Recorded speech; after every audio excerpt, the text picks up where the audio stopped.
L'utilisation du logiciel et du modèle est très simple, surtout si vous avez fait l'effort d'utiliser NeoBiodin dans le TP précédent. Donc vous voyez qu'on va retrouver, comme pour NeoBiodin, des agents et des comportements.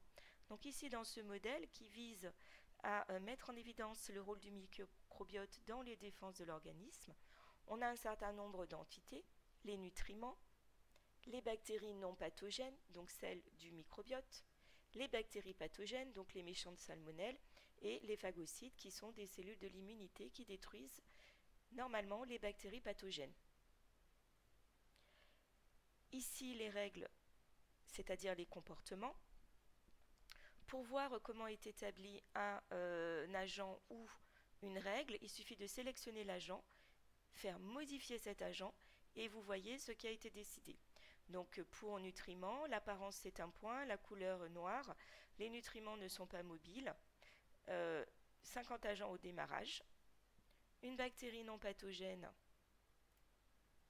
elle est en vert, sous forme d'un cercle, c'est une bactérie mobile, sa probabilité de se déplacer c'est de 5%, elle a une demi-vie, c'est-à-dire qu'elle finit par disparaître.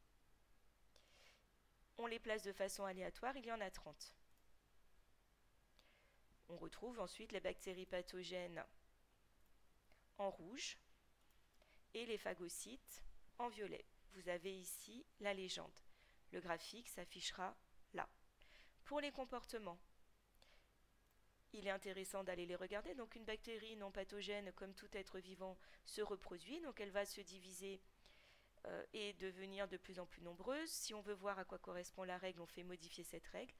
Et on voit que c'est un type de réaction, que la probabilité c'est 10% et qu'une bactérie non pathogène, lorsqu'elle trouve un nutriment, elle va consommer le nutriment, se diviser et donner deux bactéries non pathogènes. La bactérie pathogène, eh bien, on aura exactement la même chose, puisque une bactérie est une bactérie. Simplement, la probabilité de réaction n'est pas la même.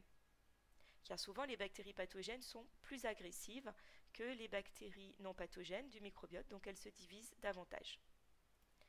La phagocytose, eh bien, c'est une destruction des bactéries pathogènes par les phagocytes. Donc la probabilité de réaction, c'est 100%. Chaque fois qu'un phagocyte croisera une bactérie pathogène, il détruira cette bactérie. Si vous voulez rajouter un élément, puisque c'est ce qui vous est demandé dans le TP, eh bien, vous faites ajouter un agent et vous pouvez le créer en vous inspirant de ce qui a déjà été fait. Et pour ajouter un comportement, eh bien c'est la même chose. Vous ajoutez une règle, donc vous donnez un nom à cette règle et vous définissez un certain nombre de paramètres.